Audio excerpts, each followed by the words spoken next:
సాయంకాల సమయములో సంధ్యాదీపారాధనలో వచ్చును తల్లి మహాలక్ష్మి, వచ్చును తల్లి వరలక్ష్మి.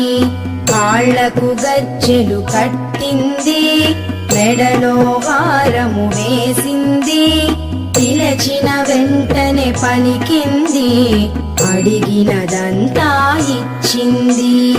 సాయంకాల సమయములో సంధ్యాదీపారాధనలో వచ్చును తల్లి మహాలక్ష్మి, వచ్చును తల్లి వరలక్ష్మి.